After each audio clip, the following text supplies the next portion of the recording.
Hello everyone, my name is Maria and welcome to the channel. Today we continue exploring another part of this town. Last time we talked to Dora, which was really exciting. Let's see. Some glasses, +2 encyclopedia, which is amazing. It could be useful, certainly. Backgrounds have recently painted the tarp red. Water drips from it. In this one. A coin-operated weighing machine hasn't been used for a decade. Good to know. Some money, always appreciated. What is this? We cannot do anything really, so let's just continue. A makeshift roof. Vagrants have tried to make the boardwalk habitable. Again, some money. And do you remember that we need to find a place for our date with a lovely woman that we've just met? A big wine canister, it's open and empty. I don't remember her name. Oh, who are you? The smell. It's awful and familiar. What is it? Don't you recognize it? That hideous pungency, that faintly cloying sweetness. Only death smells like that. What do you mean? Something cold wakes in the pit of your stomach. Fear. Kim, what's that smell? The lieutenant has already brought a handkerchief to his nose. Eyes up, detective. Something's not right here. Oh, so something's gonna happen. What is going on? Who are you? Are you alive? Careful there. These floorboards look rotten and weak. I'll try. Who are you? A man lies on the boardwalk, his limbs bent and neck turned at an unnatural angle. Right next to him is an empty bottle of spirits. In his cramped hand, a chewing gum wrapper. Is it the 8th Hardy boy? Half of his body has slipped between the cracked boardwalk, starting with the right leg. The fall has left him broken, contorted like a sad puppet. The smell is not as bad as a 2-week-old corpse, but it's definitely heading there. Hold on. What? Two bulging eyes stare back at him, void of any signs of life. Lividity is faintly pronounced. Whoever this is has been dead for 2 days. No longer. We need to investigate. Of course. Another dead body. This is your job. Steel yourself. Sure. Calm now. Carefully. Just another day. Just another dead body. Breathe. Study the man's clothes. He's wearing mud-caked boots, beige trousers, and an old brown leather jacket with a bright blue lining. There are traces of kebab sauce on his chest. You find some sunflower seeds and a rain-soaked library card folded into 2. His jacket feels sodden and heavy under your hand. Alright, library card seems really useful. Good. We should take a look at that library card after this is done. Of course. And what about the man himself? The man has fallen through a crack in the boardwalk and hit his head against the metal bench. Coagulated blood covers his black hair. One of his feet is still dangling through the hole. You have to be quite inebriated to fall that bad. Well over a liter of pure ethanol. 3 bottles of wine or 1.5 of spirits. His expression is dull, like the sea behind him. Drops of water shining on his mustache. His eyes, empty and wide, look frightening in their frozen gaze. Height, 170 to 175 centimeters. Curly hair, stout build. Age, approximately 50 to 60 years. Thank you, visual calculus. He was confused when he died. Confused and alone, most likely. Overcome with the awful surprise of it all. He was just about to head home. The first step back home proved to be his last. So, did he die from just being drunk? Study the surroundings.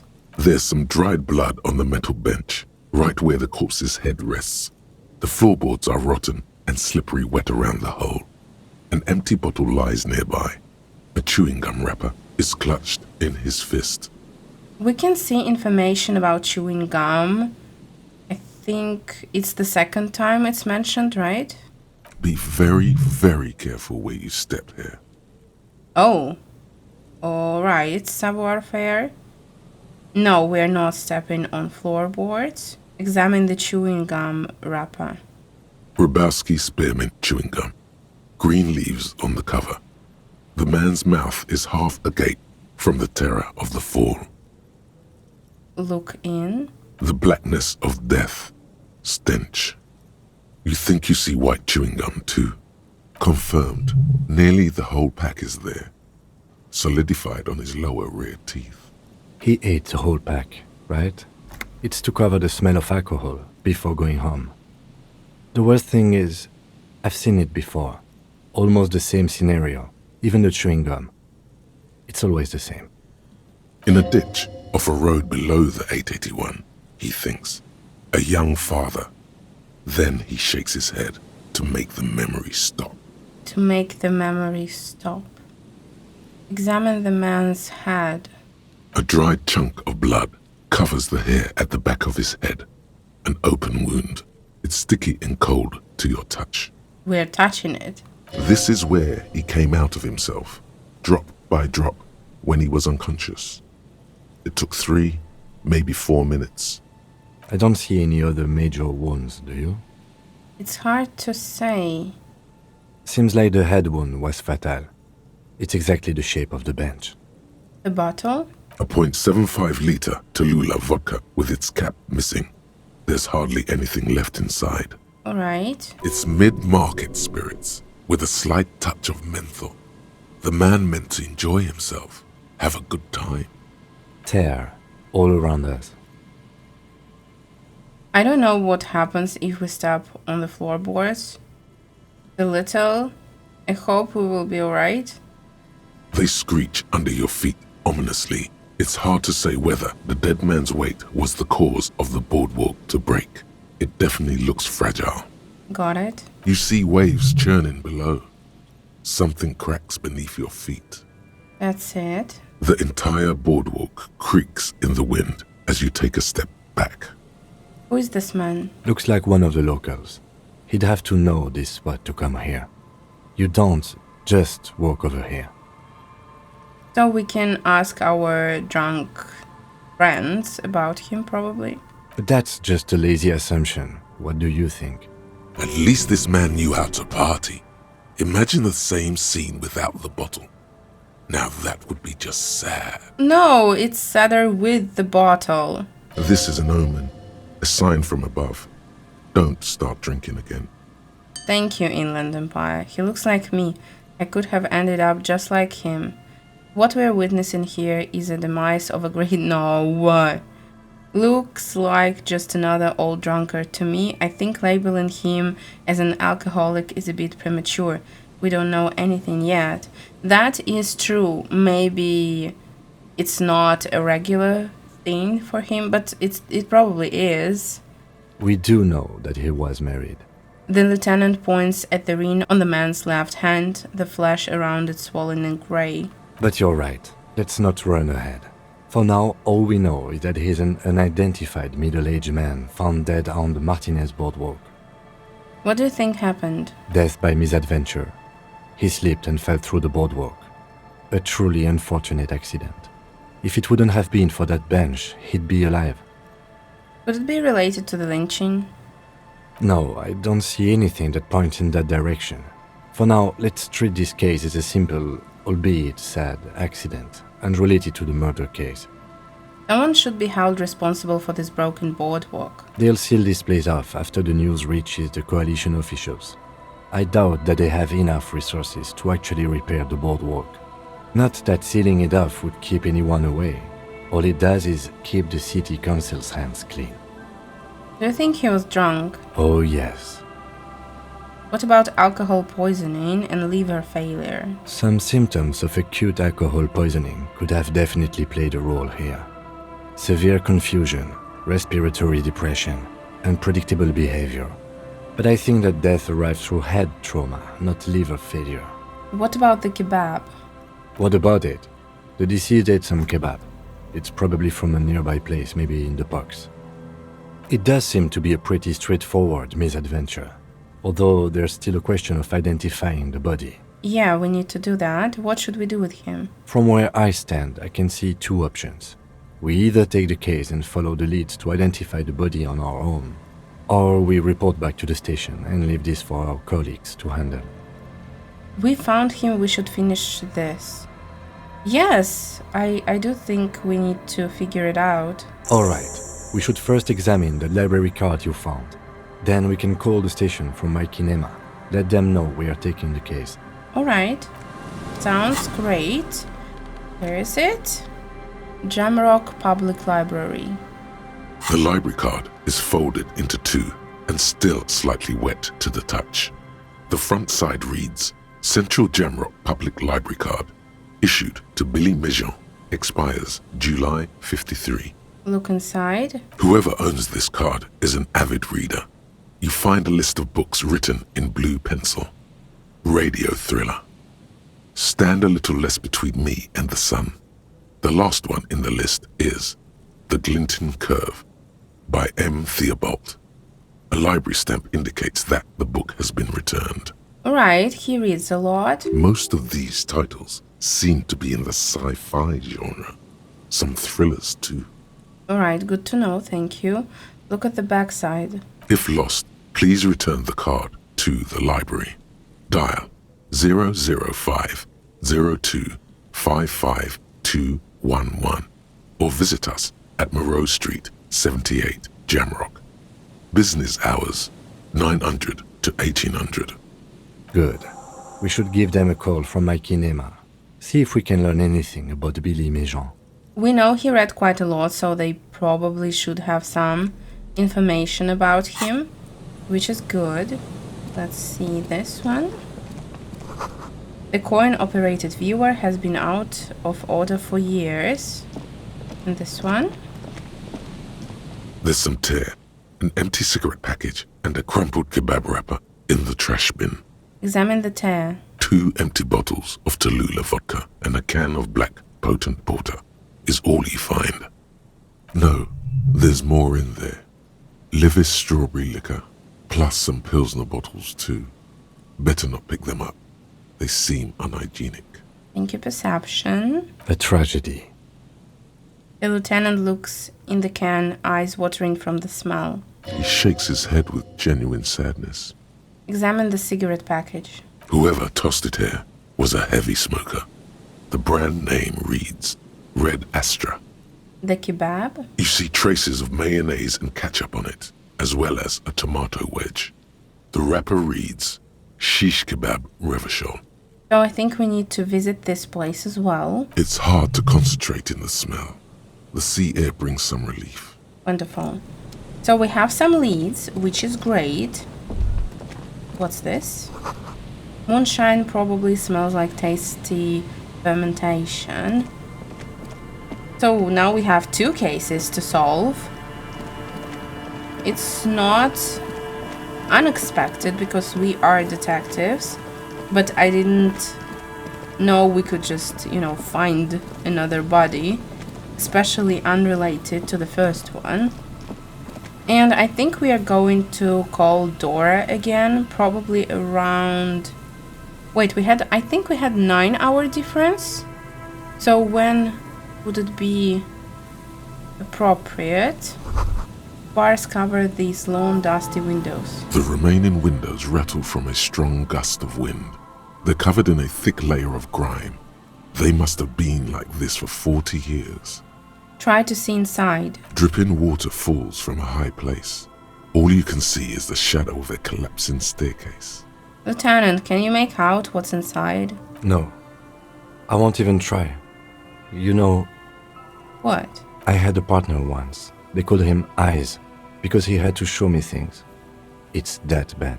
Oh, alright. This partner of his, Eyes, things didn't end well. It saddens him to say his name. Don't even ask. He wouldn't answer. Maybe some other small talk. Can you still shoot, though? Well enough, actually. It's odd how that works. I'm no sharpshooter, but I passed my shooting courses 7 out of 10.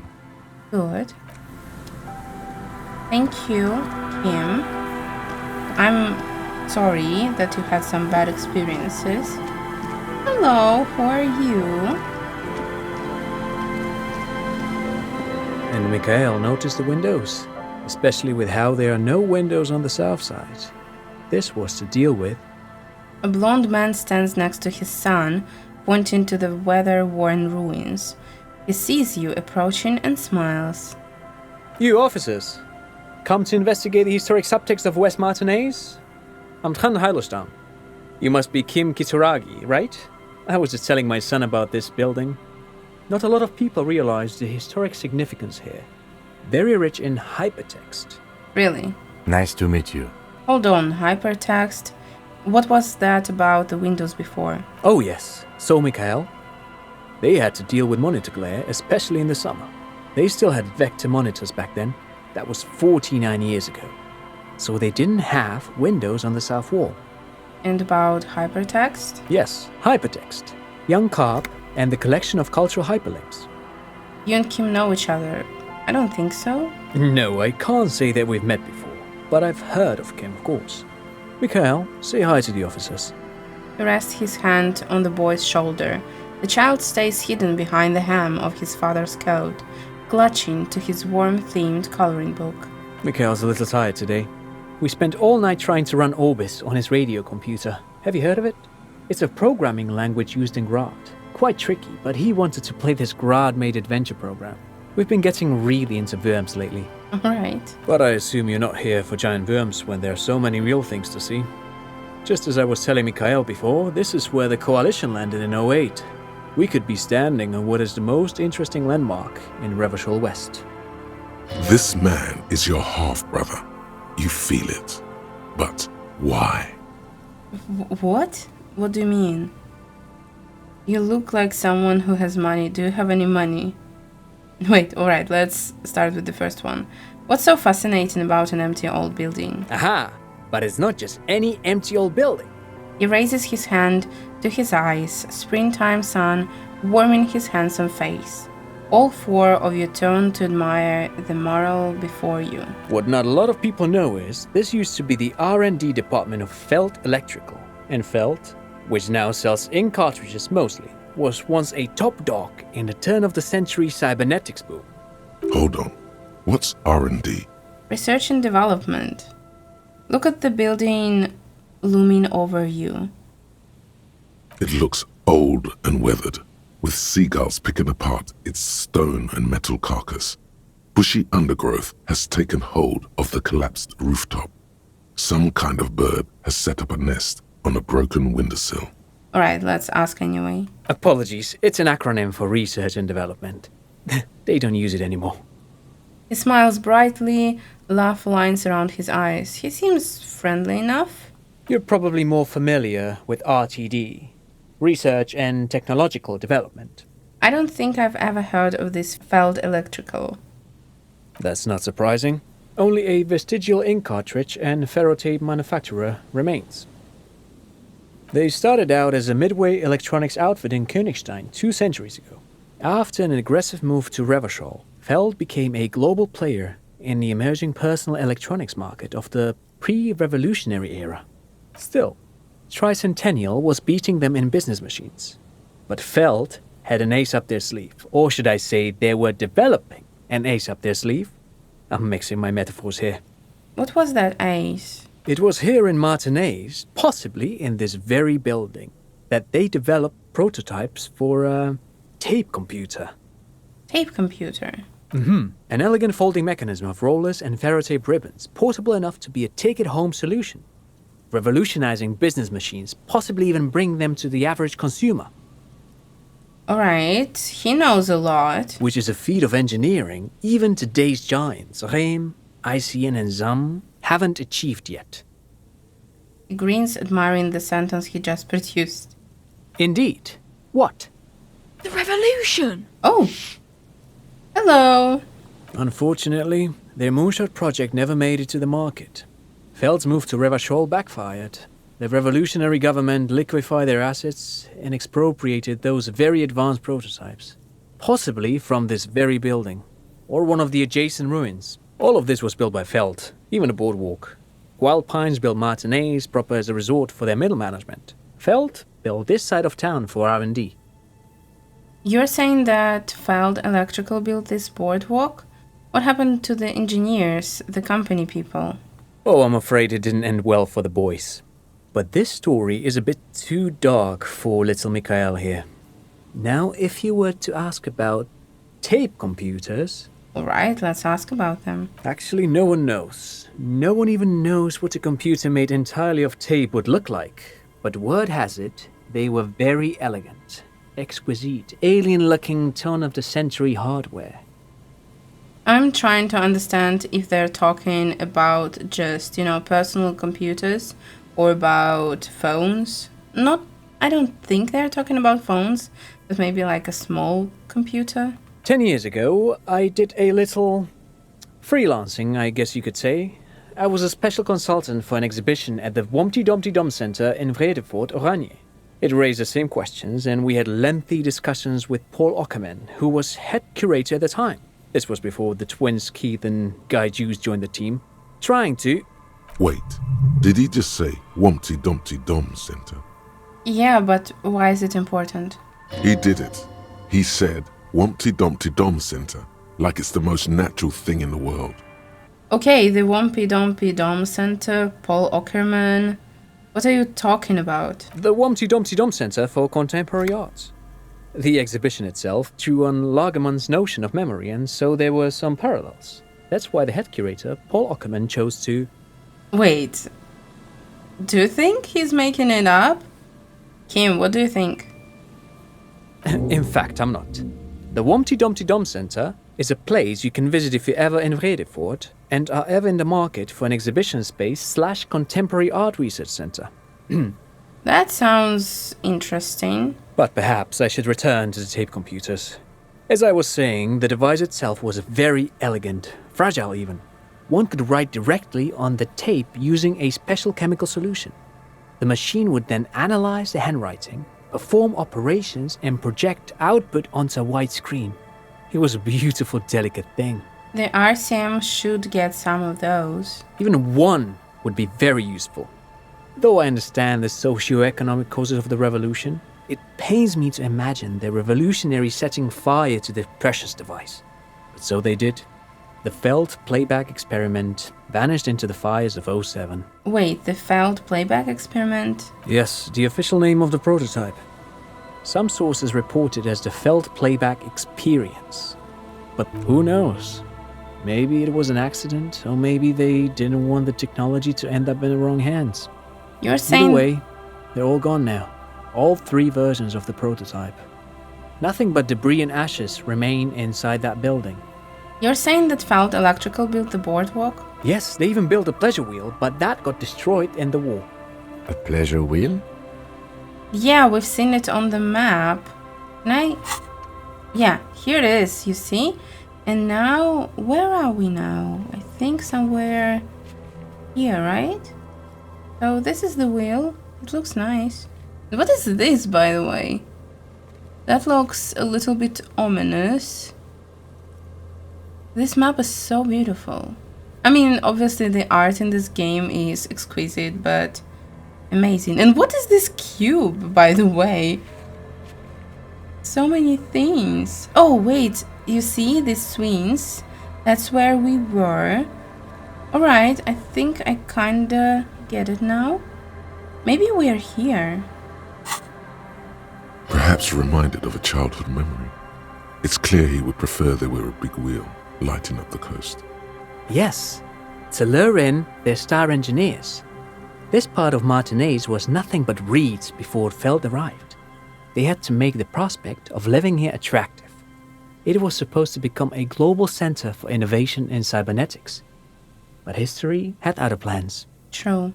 What did the revolutionaries do with those advanced tape computers? They used them for military communications, but also to write and send out press releases, the most notorious example being Le Décret de Mars. What was that? What's the Mars Decree?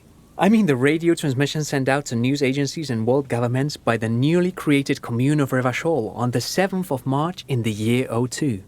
It's a beautiful piece of text, actually. A singer-songwriter I know, Charette, called it a love poem to Revachol on her political concept album Bon Baiser dans ce Lind. You should read it. Every local library in Revachol stocks a copy of the decree. Why does he know so much? I tried to get Mikael to memorize it. Tried to. Someone was much too interested in worms to be paying any attention. In worms? Right. The kid takes a peek at the green and silver worm on the cover of the book, already forgetting about this part of the discussion. I wanted to ask something else. But of course. What else? Alright. Yeah, you look like someone who has money. Sorry, Kim. I do have some money, yes, but that's not what's really important here. Would I have some of that unimportant money? Oh no, I don't have it on me, officer. I was talking in more general terms. Sorry, I don't want to make you uncomfortable. We're just doing some police work. I'm just spending time with my kid here, showing him around the lesser-known parts of our hometown. It wouldn't be wise to carry huge amounts of cash on such expeditions. True. Not that he would have to worry about being robbed. He looks surprisingly buff. Does he work out? By the way, do you work out? I do some Lomantang stick fighting now and then. What's that? It's an anthropological heritage of the Lomantang people. A martial art of sorts, but what not a lot of books mention is that it also carries a cultural significance among the Lomantangs, as it used to be the best means of showing off to look for a bride, which, interestingly enough, brings us to the socio-economic structure of the traditional rural tribes of the Lomantang Isles, which... But anyway, I'm boring you with details again. You were saying? No, that's fine. I'm not really interested in the practice. I just want to know how often you work out. Now and then. That's what, like once a week? Lomantang stick fighting is a little like a Pyrrolidin addiction. I've been practicing it for nearly 20 years now, so you could say that my doses have grown a little peculiar. Wait, what does this man know about pyrrolidon addiction? Hold on, pyrrolidin addiction. What an interesting metaphor. Or perhaps not a metaphor. No, we're not going to say that in front of his child. So what is it, twice a week then? Every other day? Dad's fighting with sticks every night after dinner for 4 hours. He has a special room for that and a special costume. 4 hours per day? That's right, Mikael. It also has a meditative quality. Helps to clear my head. But anyway. Alright. Great, thank you. No, thanks to you for having me and little Mikael here to pick your brain. A very interesting conversation indeed. He seems lovely. I hope he didn't kill anyone. What's this? You see a once bright mural towering above you. The signage has peeled off over the years, but you can still make out Feld Electrical R&D. A slogan used to intertwine with the loops a long time ago. Now, only a shadow of peeled letters remains. It says, "Tomorrow is just a whisper away." That's a good slogan. It sounds nice. Looks like tomorrow never came. That's true. Turn away. What is... Oh, wait, what's this? Can I open it? Money. Another power box. It charges nothing now. It's empty. And this one? The fence blocks the path. No way on from here. Oh, another person. That's so cool. This area is so big. So let's go here and try to speak with these men. Maybe they can tell us something. Maybe, I don't know, they know something. What is this little box? Money. Alright, let me check this one out first. No boat in the boathouse today. Magnesium, more glasses, really. +1 savoir faire. I like this skill. Now let me put it on. Where is it? This one. Ooh, do you see? We look stunning. Let's just put cigarettes away and take our bag. This is so stylish. I wish we had some boots, but we don't. And anything else here? No, not close by. Let's speak with the people. I think it's her husband. I'm almost sure it's Lena's husband. So let me see these first. Wait. That patch of reeds over there, it's a great place to hide something. Kind of out of the way, being so close to the water. Wait, I can't see anything interesting. You don't have a reason to. Yet. We will need to hide something? What is this about? Nothing. Just a hunch. The hunch passes, leaving you there, by the old boy bobbing in the water. Time to go. I don't know, Inland Empire. That was strange. So we will need to hide something. From whom? These heavy military blockades are riddled with bullet holes. Now this. And then of course we will talk to these two. These soggy logs smell of ignition fluid, still they won't light up. Tiny cages carefully constructed. Hello. Hello, I'm Gary. How do you do, officer? Hello, Gary. I think you are the assistant, right? Because I think this is her husband. Yellow man. I mean, officer. Wait, cryptofaschist? What? Not zoologist? The lieutenant raises his eyebrows slightly and takes out his notebook. Yellow man, that's horrible. Yellow man. That sounds awfully familiar. Something to keep in mind for later. Wait, could it be his mug? The racist mug? I'm just waiting for my friend Morell to finish up with his insect traps so we can return to civilization. Not a lover of the great outdoors. I like nature, just not this bloody coast. It's mostly drunks and degenerates that come here.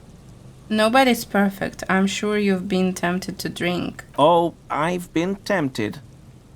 But someone has to stay strong for Revocall. Is this your mug? My mug? Why would you think that? It seems as if you were calling to it when you cried yellow man. I can see you recognize it. It's in your eyes. I may have had a similar looking mug in the past. That's all. Still seems suspicious. Did I mention the mug was found at the scene of a lynching? Okay, I admit it. I threw the mug away in the trash container behind the hostel. I know I shouldn't have, and I am very sorry, officer. Interesting. You're not going to find me, are you? Of course I am. Oh my god, can I? No. I don't think he's gonna pay 250. So let's do 100. Okay, I deserve that. And I won't do it again. You have my word. Will we get the money? I don't know what got into me. Stuffing my garbage in another man's property, I've been having trouble at work lately. The Koikos are price dumping us out of competition. You disgrace. What did you do, Gary? Yeah, that's definitely his husband. No, not his husband, Lena's husband. Nothing. Just answering some questions. Helping out the law. Here we go. Start pumping that sweet info. How did you get into the trash container? I know a guy who works with the trash collection services, CS Municipal. He gave me a master key for the trash containers of Martinez. Why would you need that? So I can use the Whirling's trash compactor to store my own stuff. Garbage disposal is expensive as hell. The damn Hemians run it like a mob. Sure. I'm sorry, okay? I thought I could cut costs. I shouldn't have. I shouldn't have disgraced myself. True. Disgraced? No need for the histrionic, sir. It was, after all, just a trash container. No, you are a disgrace. He studies his reaction. Gary doesn't answer. Gary, did you put the clothes of a murder victim, the man who was hanged behind the Berlin in rags, into that trash container? Officer, please. Let me explain. It's not like that. Do. I was only cleaning up. I live right across the yard from where he was hanged, and I saw him stripped naked. All the clothes lying around in the yard, smelling. People are animals, you know? Okay, then what happened? Then I came out to clean up the rags because no one else would. I put them into the whirling's trash, along with a broken mug, admittedly. Okay, I was coming to throw the mug away, and, well, I threw the mug there and the clothes too. Right. It was just civic duty. Exactly. That's exactly what it was. Civic duty. You wouldn't know anything about the victim's missing armor? Armor? No. I mean, yes. Of course. I know he was wearing armor, but I don't know anything about it. Let's move on. I hope I could help your investigation, in my small way. Why is he shifting around like that? Analyze Gary's composure. Want to wear armor. So he knows something. Wait, let me see, because I am like 100% sure we have something for it. So there is only one item with composure. It's our shoes. And I'm quite surprised, but we'll try. Always a pleasure to see an officer of the law. To pass the check. I mean, officers. 17%. Maybe we should just... Yeah, let's ask more questions. Maybe it will be better. Do you know anything about the man hanged behind the Berlin in rags? I told you everything I know, sir. I'm truly sorry for the mug, but I have nothing to do with that. Are you a cryptozoologist too? No. I help Morell with research sometimes, and I've learned some things along the way. But I don't usually go in for picnics like this on my own.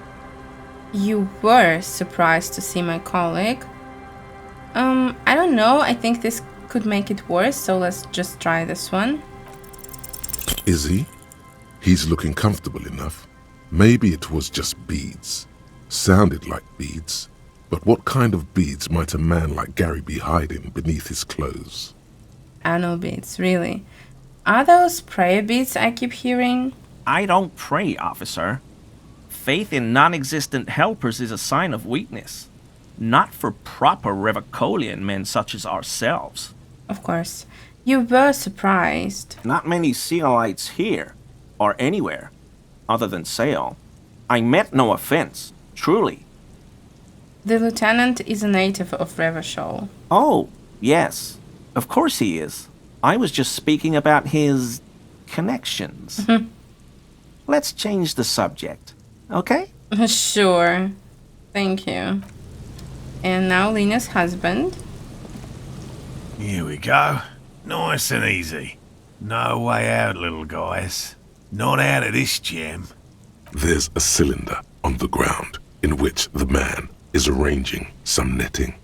It looks like some kind of trap. He notices you. Who's there? Oh, the police. Hello, officers. You must be Morell, the cryptozoologist. To what do I owe the pleasure? Lena sent me. She's been really worried about you and is waiting for you to get back. Of course. Thank you for passing along the message. That damn water lock is broken, and we can't go all the way around the Ep.21. Yeah, that was me. I broke the water lock with my motor carriage. Oh, I didn't think about it, really. We were the ones who broke it. That's kind of fun. The water lock's been fixed. It was fine when I crossed it. Oh, good. We should really be getting back. Gary could use a hot shower and a warm bed. Did he say we can go back now? Yeah. Yes, Gary! We can go soon! If you see Lena, tell her I won't be long. Sure. This is a man possessed, always on the brink of some breakthrough. He won't leave if there's a sliver of hope. The great find might happen today. Sir, your wife is waiting for you. I just have to do one more round. See if the phasmid has taken the bait. Then we're going. Sure. For all his passion, this man is diligent and patient. You could learn things from him. Tell me about this phasmid you're looking for. Well, first of all, it's damn difficult to find, which is why we've been knee-deep in the reeds laying traps for it. Why are you so interested in this stick bug? It doesn't seem to be as colorful as some of the other cryptids I've heard about. Typical rookie assumption. Sorry? Insects are much more sophisticated creatures than those unversed in zoology give them credit for. Even simply catching a glimpse of the Insulindian phasmid would be the apex of of any cryptozoologist's career. But to study it and its defences, find out how it stayed hidden so long. Would be glory itself. How big is it? I'm expecting it to be quite giant. One known species of phasmid, called the Megaphasmodea zoensis, is about the size of a grown man's forearm. So, Alright. Seems puny, to be honest. What makes it so difficult to find? good question. Being a phasmid of the order Phantasmodea, a ghost insect, it disguises itself as plant matter. In this case, the reeds. Awful lot of reeds around, aren't there? Yeah, so he's definitely here. And I suspect it may have also developed other specialised techniques to protect itself from predators or scientists in our present case. Specialized techniques? It's my hypothesis that it has evolved certain electrochemical defences that allow it to interfere with animal perception, impeding pattern recognition, confusing the visual cortex. But I cannot describe how these defences work, much less how they evolved, without studying a live specimen. Yes, it makes perfect sense. You're beginning to suspect there's something paranatural about this phasmid. Very little, I'm sorry to say. No one's ever captured a specimen, so all our information is based on first and third-hand accounts. So no one's ever found one. Not yet. That's what makes it a cryptid. Just out of curiosity, if there's no proof of its existence, how do you know it's real? I know it's real. Briskly enough that even he seems taken aback by it. By which I mean, I've heard enough first-hand accounts to believe quite firmly that the Insulindian phasmid is more than mere superstition. What would it be like to grasp and hold onto something you think is next to you, or just behind you, like a trace of vapor you exhaled one spring morning as a child? This is what he's searching for, a spectre. This is nice. Lena said there has been a sighting of it here in Martinez. Yes, the most recent sighting was by a couple of teenagers along the coast here. That's what brought us to Martinez specifically. A couple of teenagers, that's whom you trust. It's the first credible sighting in several decades. Admittedly, it's an unusual location for this species, but with all the sewage runoff upstream, it probably doesn't matter much anymore. Maybe the Insulindian phasmid has died? I have to resist the thought. Such an extraordinary creature is doubtlessly highly resilient.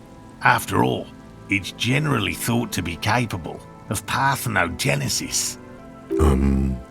Got it. Parthenosis. Parthenogenesis. Oh, sorry. Meaning the females don't need males to reproduce. Makes it easier for a species to survive in adverse conditions. That's pretty clever. Yes, the Insulindian phasmid is a very clever insect. That's why it's so damn difficult to catch.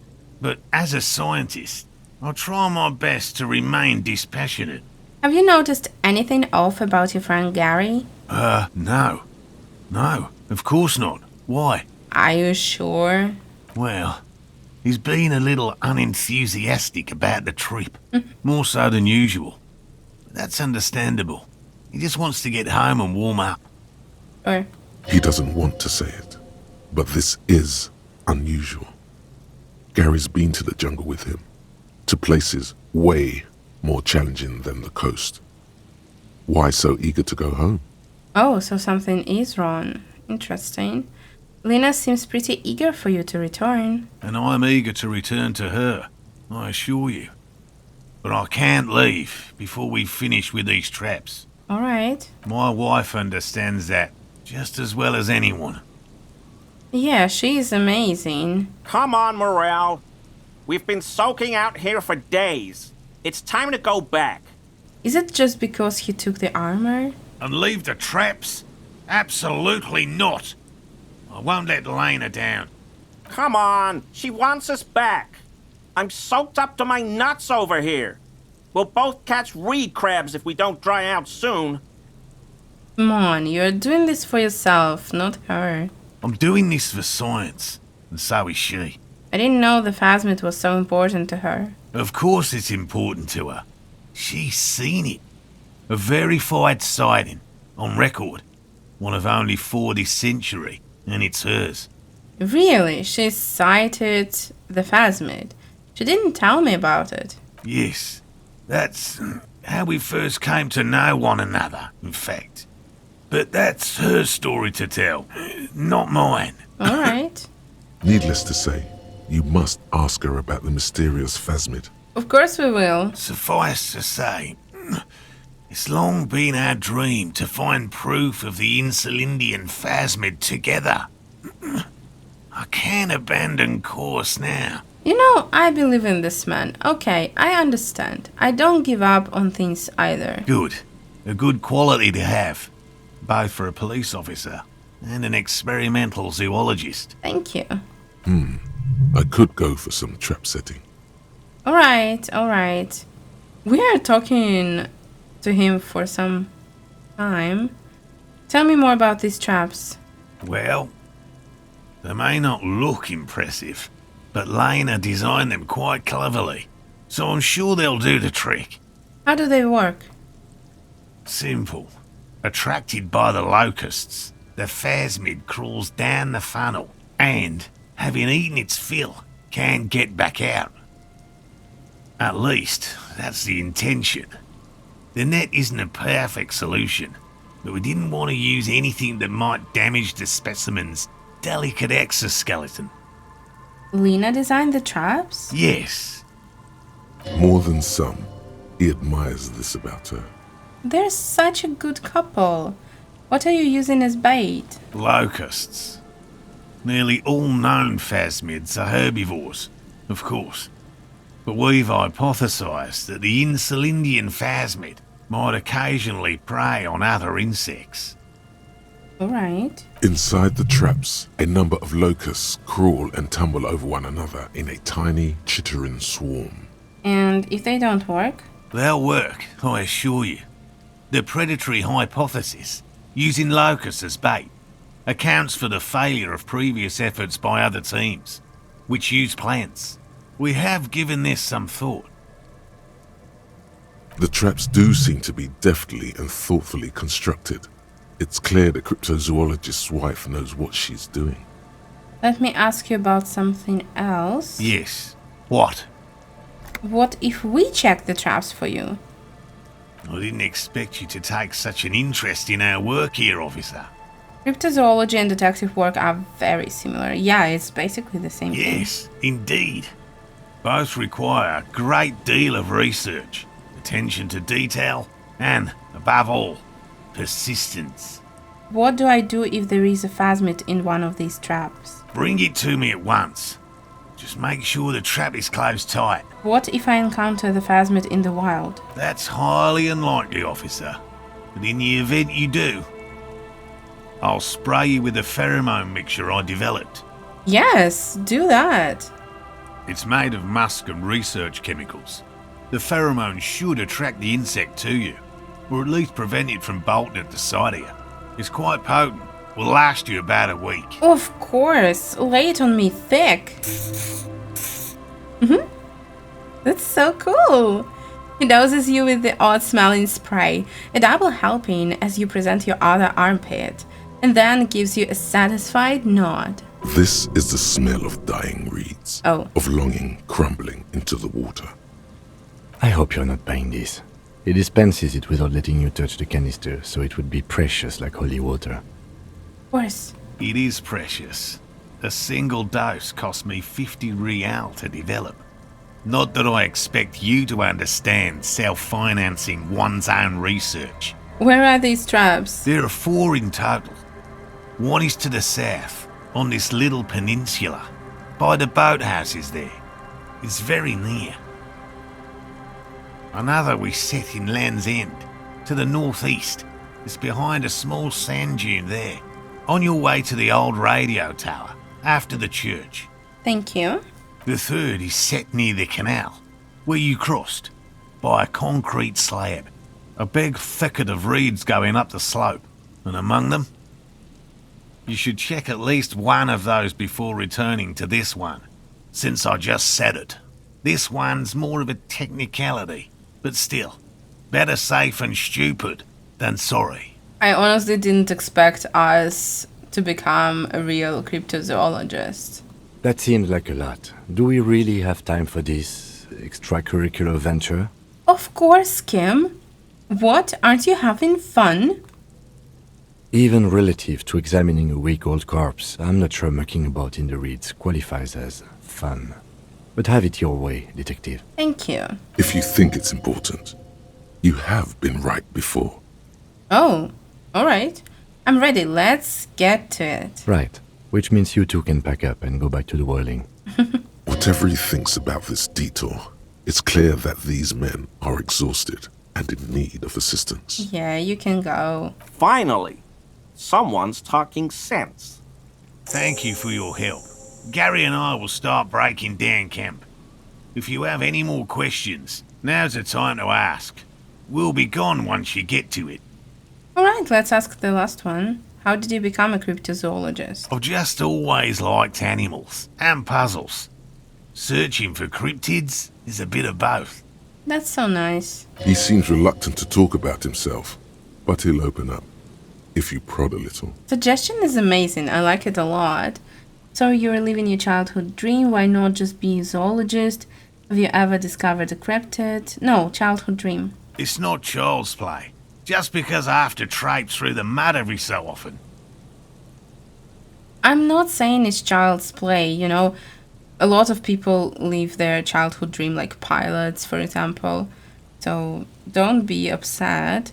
Have you ever discovered a cryptid? No. Very few cryptids are ever discovered, and not for a lack of trying. To stay hidden is a cryptid's primary quality. It's even in the name, cryptid. So how many cryptids have been found? Of the list of cryptids kept by the Cryptozoological Society of Chemney, which is 4,082 items long, about 2,000 have been confirmed as hoaxes. Or like half? 2 are categorised as confirmed discoveries. The rest are in differing stages of discovery, refutation, and data collection. Wait, 2 confirmed? That's, not very promising. Yes, the Chateauquan forest pygmy, who turned out to be an extinct species of primate, and a cave salamander from Yugograd, who is, honestly, quite unremarkable. It's in a zoo somewhere. We cryptozoologists are brutally honest with ourselves, more so even than the public. With cryptids, most cryptids are hoaxes or they are never found. That does not mean we should stop searching. Not approvingly. Then the Insulindian phasmid will be the third. Indeed. If our expedition is successful, every paper in the world will report on it. From Revachol to Dushantu. It will be a zoological miracle. He's so excited about it. The hair on your arms stand up. Electricity. Sounds like reeds hissing. Oh, amazing. Why not just be a zoologist? Real. I know you think one is a respectable profession, while the Oh, other is sorry. superstition. Everyone does. I didn't read the second part. It's on me, that was a mistake. I don't, it's a profession just like any other. Honestly, being a cryptozoologist trumps most of the garbage I've seen people do. Yeah. My methods do not differ from other scientists. I simply draw upon a wider variety of evidence. And I have more hope that something truly surprising might happen. Sounds nice. Your nerve endings tell you there is no such thing as a positive surprise. And has anything truly surprising ever happened to you? No, as I said, I have yet to catch a cryptid, although I have come close. Close enough to keep trying. Interesting. Something for later, this close call. What? Reaction speed, something for later, this close call? What do you mean? What kind of evidence do you use? Everything from forgotten regional lore to newspaper accounts, like the one that brought us here, to look for the phasmid. I keep a very open mind. Alright. Yes? Let's talk about specific cryptids. It's gonna go away. I know that this conversation is like really long, so, I don't blame you if you want to finish now, but I wanna talk to him. Alright. What cryptids precisely? I usually discuss these things with specialists, so I don't know what. You need to ask him about specific cryptids. Cryptids you've heard about from Lena or his friend Gary. He won't just talk. But we've talked to Lena about cryptids. Why don't we have anything here? Just tell me about a cool cryptid, any cryptid. No offence, officer, but I'm not much of a pedagogue.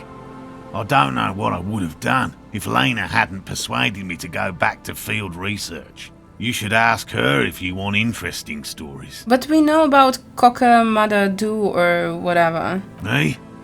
I'm not a people person, unless you haven't noticed. And I don't make a good lecturer. My strength lies in field work and persistence. Which cryptid did you almost catch? A willow person. It's a long story. One non-specialist would find rather dull.